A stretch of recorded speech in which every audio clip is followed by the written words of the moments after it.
Rings of Power has been extremely divisive so far. You've got people who have watched the teaser, read the interviews, and feel worried about the direction they're taking The Lord of the Rings in. Then you've got people defending it with their lives, saying it's going to be amazing, and if you dislike the way that it looks, you're a toxic, awful person, and your opinions don't matter. And the Lord of the Rings fan site, the OneRing.net, has been very vocal about Rings of Power critics, primarily because they're shilling for the show. But now they're attacking Tolkien fans yet again, who have in their eyes the wrong opinions.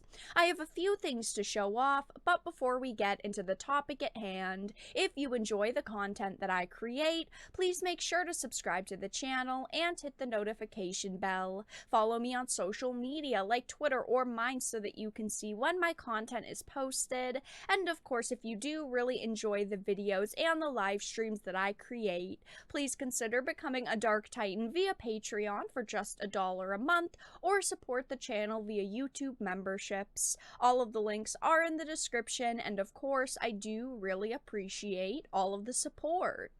So of course, I've talked about the Rings of Power quite a lot on the channel already, and I have also talked about the OneRing.net, okay? They have called people who have been critical of the Rings of Power ists and phobes already, but they're continuing this because the Lord of the Rings fan site describes fans critical of the Rings of Power as toxic and questions their fandom. So the OneRing.net, not to be confused with the OneRing.com, continued to attack the Lord of the Rings fans critical of Amazon Studios' upcoming The Rings of Power series, and even questioned their fandom. Now, I personally do not believe that real Tolkien fans would be okay with this series because they're throwing out source material. They're not following existing lore, existing storylines. They're putting non-Tolkien characters in a Tolkien story. I mean, it seems terrible so far. It doesn't seem like they're really trying. They just want to make a modern retelling of some of these stories and put modern twists on this franchise, which isn't what real Lord of the Rings fans want.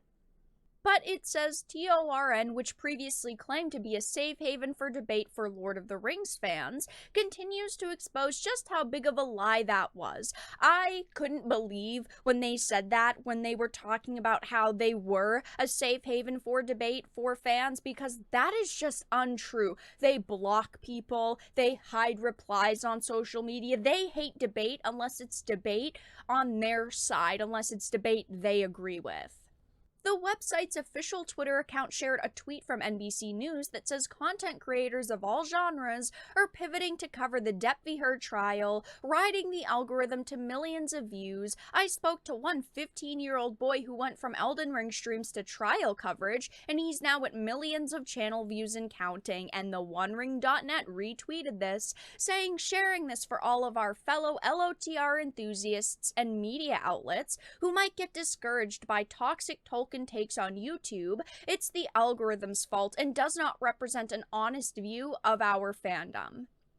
They don't care. The OneRing.net doesn't care if people show passion for Tolkien's work or Lord of the Rings. No. They only care about running around saying, if you do not have the same opinion as me, you're an awful, terrible person. They've called people that are critical of the Rings of Power ists and phobes before, and now they're calling us toxic. Am I surprised to see them running around doing this? No, of course not, because they think their opinion is right and my opinion would be wrong. This is why I do not support the OneRing.net, but I don't support them because they also are okay with this show existing, even though the showrunners, the writers, the producers are throwing out Tolkien's work, writing brand new characters with brand new storylines. That's not the Lord of the Rings that real fans want. The OneRing.net is not filled with real Tolkien fans.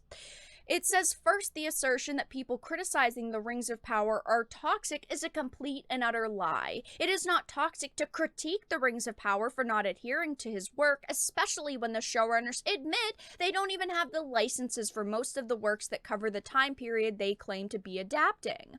Those are legitimate and valid criticisms, and to claim they are toxic reflects more on who the OneRing.net is, and as above noted, the living embodiment of Grima Wormtongue. Second, TORN seems to think that individuals cannot be interested in The Lord of the Rings and the ongoing JDVAH lawsuit at the same time. Yeah, I think that this is a ridiculous claim to make. I play video games. I've played Elden Ring, yet I'm also covering this lawsuit because it has to do with the entertainment industry. It's like people can't have more than one interest or talk about more than one thing on their channel, which is just an absurd way to view things like YouTube. It says TORN is actually an example of that, as they recently encouraged their followers to watch the Disney Plus series The Quest before they cover the show on their YouTube channel. Third, news about the Rings of Power series has slowed down after a flurry of activity in February. It's natural for YouTubers and content creators to cover other topics that they might be interested in. I 100% agree with this. Sometimes I talk about topics and then I don't have to talk about them for months because there's just not any news for months. Do you want me to sit here and make a Rings of Power video every single day with the same information over and over? Of course not. No, I personally cover things a handful of times and then I simply move on. That's how this platform works. This behavior, though, is not very surprising because the website is as fork-tongued as Grima Wormtongue. Back in February, they claimed they were a safe haven for debate while at the same time calling fans critical of the Rings of Power-ists. If there was any doubt at the time about their claim that they were a safe haven and had any shred of validity to it, it was exposed again as a lie when they decided to call fans toxic and are now even implying some fans aren't really fans because they happen to not be covering The Lord of the Rings every single day. It's claims like this that are absolutely absurd, but we have seen the Rings of Power be surrounded by controversy. People didn't like the initial teaser. People are not enjoying the interviews that these showrunners and producers are releasing where they're admitting they're doing all of these terrible things to this beloved work. I talked about this as well in another video, but Amazon mass deleted comments and also had dislikes removed from the official Rings of Power teaser. I love The Lord of the Rings. I wanted this show to be good, but at this point, there's not a lot to be excited about. Unfortunately, it just sounds like it's going to be another terrible show to release in 2022 that's going to disappoint real fans of this franchise. But that's all that I really had to discuss in this video. Let everyone know your thoughts in the comment section down below. If you enjoyed, please make sure to give it a like, share it, and subscribe to the channel. And of course, if you didn't, make sure to give it a dislike. I appreciate your support either way, but I will talk to you all again in the next video really soon.